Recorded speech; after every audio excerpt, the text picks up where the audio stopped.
symbol comes out of England of the black dot. Here's the dot, which is an opening, and in the form of that particular opening, you see a particular monster, which the octopus that represents that particular monster. That particular monster, the original monsters, was nothing but talking about the higher selves.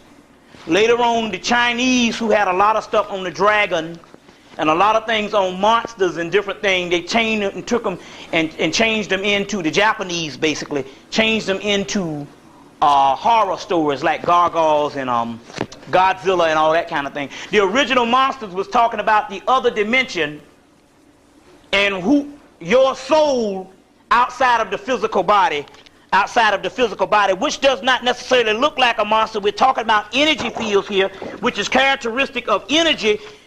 The monsters was hieroglyphic, because they got a hieroglyphic for everything. So what is the hieroglyphic when we want to explain the most powerful energy on the planet?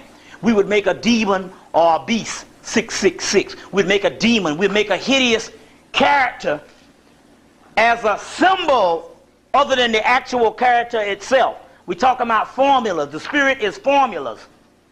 So when they wanted to explain higher levels of energy in the people, they would always put a hieroglyphic or a symbol of a hideous thing that looked ugly, not denoting that the actual thing was ugly, but what was they talking about? They was talking about like the skull and the crossbones. It's the most powerful. You understand what I'm saying? It's the most powerful. Awesome. Powerful. Miraculous. So what happened was, it was easy for the Christians to come around. It was easy for the Christians to come back in the later days and take all of this particular symbology of the ancient Sumerians, of the ancient Egyptians, or the ancient I Ching people, that system that came out of Samaria, came out of Egypt to Samaria and went to China. It was easier for them to take symbology that denoted power, energy,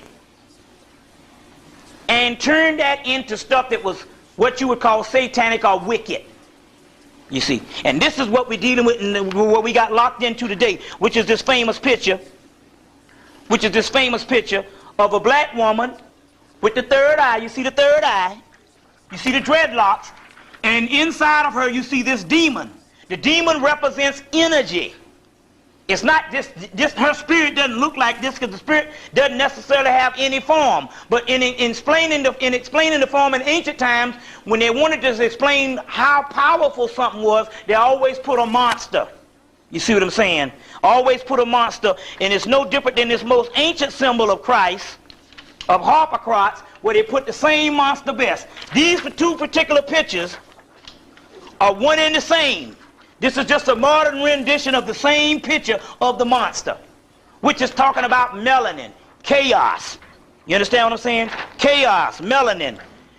That particular part that deals with going against the order of what the physical is. Another symbols of chaos, melanin. You see the same different thing, but you see two eyes. So this is denoting the same energy that's inside of you.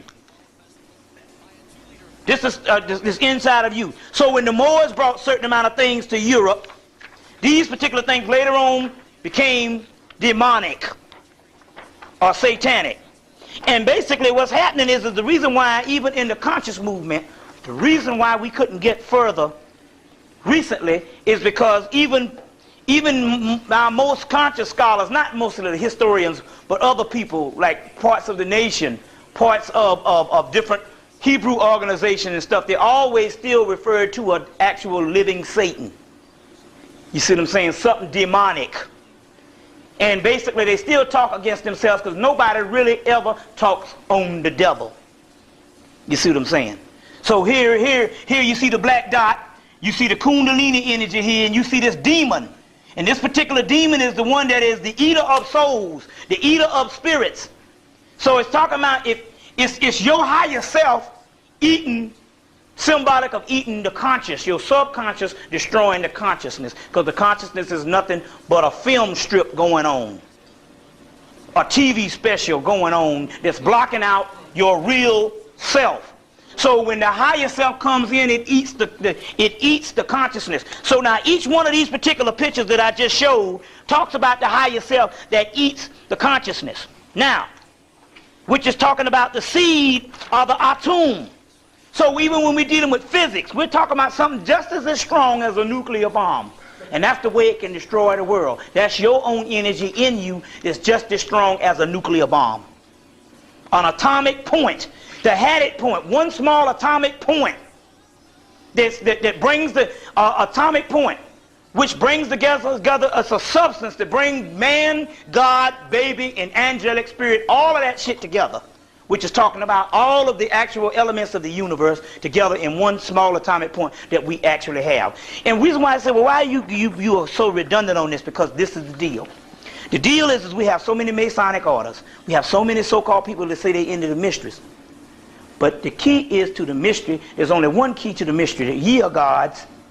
And when we talk about that God, the key to the mystery is when you talk about the black rod of Osiris, you're talking about melanin. You're talking about alchemy. When you first came on